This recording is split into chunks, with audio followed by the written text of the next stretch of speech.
भारत जोडो न्याय यात्रेचा समारोप।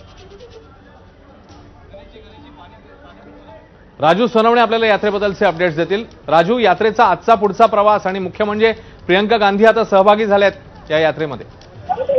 अजून पाहतो आपण राहुल गांधी यांची यात्रा जी आहे आता मुंबईमध्ये दाखल झालेली आहे। भांडूप क्रॉस करताना आपल्याला पाहायला मिळते। विशेष म्हणजे राहुल गांधींच्या या यात्रेमध्ये आता प्रियंका गांधी सुद्धा सहभागी झालेले आहेत आणि दोघेही जीपमध्ये उभे राहिलेले आहेत आणि रस्त्याच्या दोन्ही बाजूला लोकांची मोठ्या प्रमाणावरती गर्दी आहे।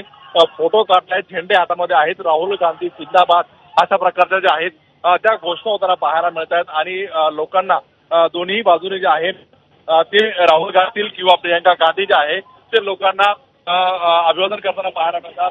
एकत्र पहिलं आपण त्या भांडूप परिसरामध्ये मोठ्या प्रमाणावरती जे आहे ते आपल्याला लोकांची गर्दी पाहायला मिळते। खरं तर गेले 3 ते 4 तासापासून लोक या ठिकाणी थांबलेली होती। जागोजागी जे आहे राहुल गांधी आणि प्रियंका गांधी यांचा स्वागत करण्यासाठी जे आहे ते प्रत्येक चौकामध्ये लोक थांबलेले पाहायला मिळतात।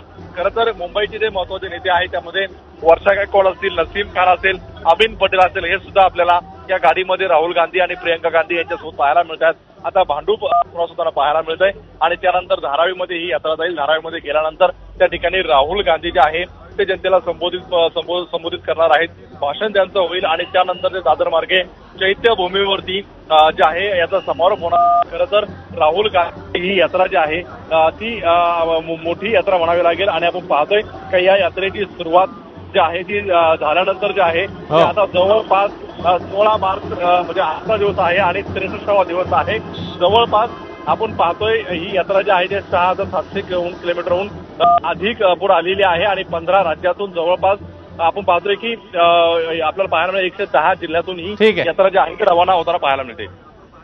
राजू, या यात्रेसंदर्भातले अपडेट्स वेळोवेळी जाणून घेतच राहू। तुर्तास धन्यवाद या माहितीबद्दल। तेव्हा जसं राजूने सांगितलं आता यात्रा भांडूपमध्ये आहे, इकडून पुढे धारावीमध्ये राहुल गांधी संबोधित करतील आणि त्याच्यानंतर यात्रा मार्गस्थ होईल पुढे आणि उद्या शिवाजी पार्कमध्ये या यात्रेचा समारोप होतोय, समारोप सभा होतीये।